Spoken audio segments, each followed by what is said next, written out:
So you've been a police officer, Correct. firefighter, a wrestling coach, a teacher, an insurance salesperson, and then you also delivered pizza. You delivered me a pizza. Yeah. So, now here's something that a lot of people don't know that I do know. You mentioned authors. I'm not sure about authors. Obviously, the author of Moby Dick has done several things. I've done a lot of things as well. Yes, you have. I'm very well. Yeah, we'll get there. That's one of the better things I did. But so there's sometimes a stigma, and I say that it's a very inaccurate and it's wrong. It's fundamentally wrong. Most stigmas are, but a lot of people think it's a negative thing for someone. They call it jumping around, but for someone to do different things. Have you dealt with that? Has anybody said, Ramie, why do you jump around and do things? Oh yeah, you get that all the time. Okay. Settle down. You're going to be 60 before you know it. That's okay. But you also see the same people when their kid's really good at a certain sport. Mm-hmm. They're like, oh, I just want them to stick to that one sport and never do anything else. Yeah. But then those same kids, they burn out on that sport. Yeah. Yeah. Oh, Lou, you just gave me a treasure trove of information and things to go with right there. What you said, oh, I get that all the time. Settle down. What you were doing, you were starting to rattle off. Well, you did rattle off. You're going to be 60. This advice, unsolicited many times. Unsolicited advice. Thanks, Mom. You know what? From people that care about us often, that doesn't make them qualified to give you advice. Just because they love you doesn't mean they're qualified to give you advice. Okay. Now I'm gonna give you someone who's very qualified, and I'm gonna back up 6-7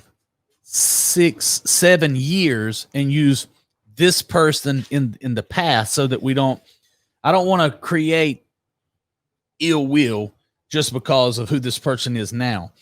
But before he ever seriously talked about running for president, Donald J. Trump, he wrote several books, The Art of the Deal.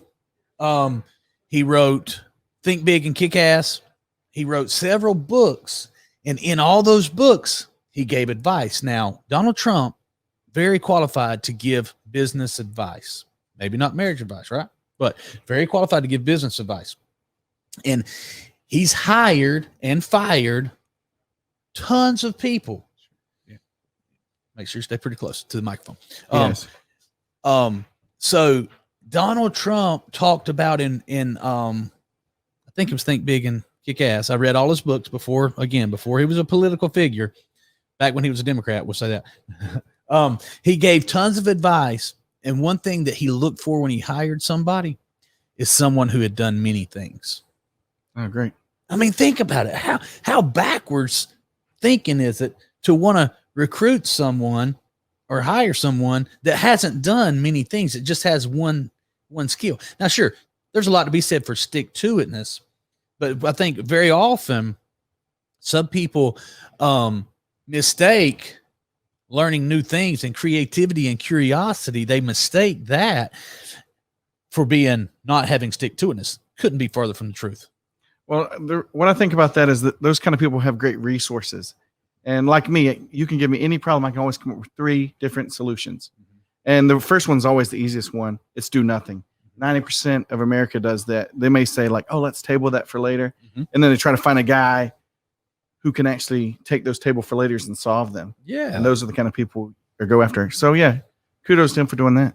Yeah, absolutely. And back to the man, the problem solver in the room, Ramie, willing to try different things. You learn a lot when you firefighter, cop, teacher, coach, wrestler. I think just having that wrestling background is 50 ways to take you down, 100 ways to keep you there. Yeah. So I mean that's hey honey, that's a problem solver. Hey honey. So I look for people who've done different things. So when you did now, and again, I mentioned curiosity. When you delivered the picture, like, Billy, man, I want to learn more. I want to learn to be I want to learn. I don't remember the exact conversation. You said, I want to learn how you guys do what you do. I want to learn how to sell. I want to be a salesperson. And who better to learn from than the master? I think you said something along that, because I had written the book at the time when I'm always talking about selling him.